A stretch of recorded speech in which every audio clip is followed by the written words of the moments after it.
Réaliser nos rêves par la pensée positive. Tout un programme. Il y a à ce sujet un mot du rabbi précédent de Lubavitch, qui est très connu, on va le dire en yiddish.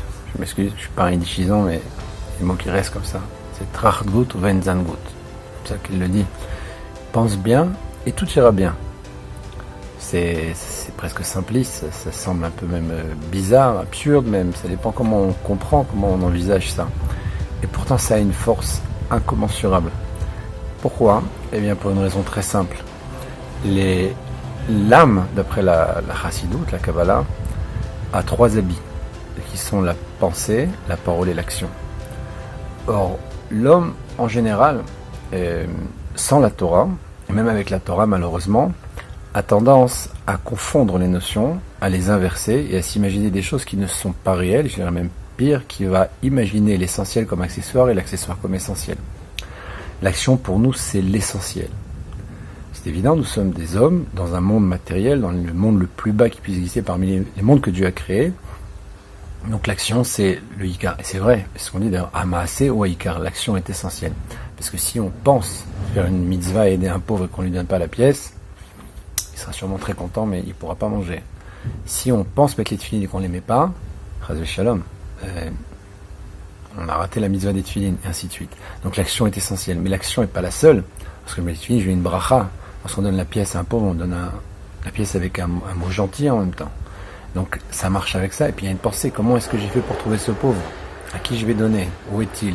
Comment ça va se passer, etc.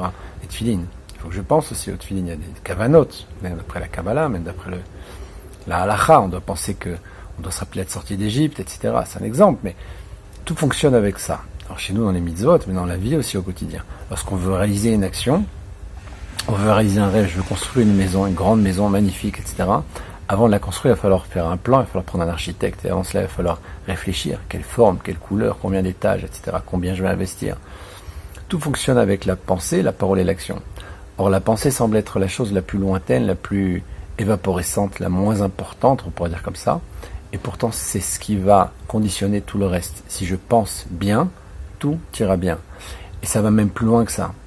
Et on va pouvoir changer des situations, on va pouvoir créer des situations, on va pouvoir créer des événements par la pensée. C'est exactement ce qui se passe dans la Torah. Lorsque l'homme fait un sacrifice et qu'il pense à autre chose, le Kohen maintenant pense à un autre sacrifice, et bien il n'est pas saoul, il n'est pas cachère, son sacrifice n'est pas bon. Et ainsi de suite. Il y a des tas de choses comme ça dans la halacha, dans la Torah, dans la loi juive en tout cas, qui sont conditionnées par la pensée. L'action est faite à son plus haut degré, avec pureté, etc. La bracha, la bénédiction est récitée, tout est bien. Mais si la pensée n'est pas juste, si l'intention est différente, si l'esprit n'est pas adapté, la mitzvah n'est pas réalisée, l'action est perdue, le sacrifice est gâché. Donc il y a ici quelque chose d'essentiel. Et pour nous, au quotidien, eh bien, c'est pouvoir réaliser des choses qui semble irréalisable, c'est pouvoir faire chaque chose grâce à la pensée dans son plus grand degré. Et inversement, je connais beaucoup de gens, et parfois même très proches, qui ont toujours cette tendance à dire ça va se casser, ça va pas marcher, ça va se casser, ça va tomber. Ouais, je vous promets que ça casse, ça marche pas, ça tombe, c'est une catastrophe.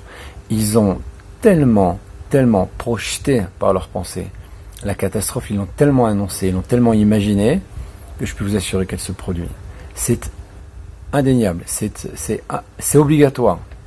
Donc si c'est dans le négatif, c'est pareil dans le positif. Et ça on le voit tous les jours, on voit ça en Israël, parce que c'est un rêve, Ken, imaginez que...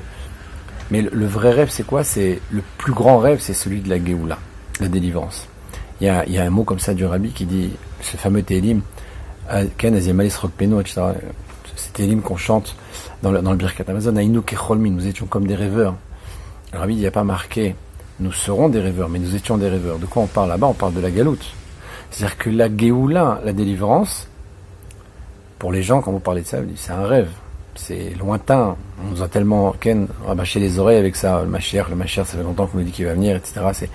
C'est lointain. C'est cette fameuse pensée qui est lointaine. L'action, Ken, concrètement, je vois quoi ? Le business, la voiture. Bon, l'État d'Israël, c'est vrai. Bon, il y a des choses qui existent. Mais la Géoula, c'est très loin. C'est pas possible. C'est pas imaginable. Mais justement, ça c'est dans la pensée.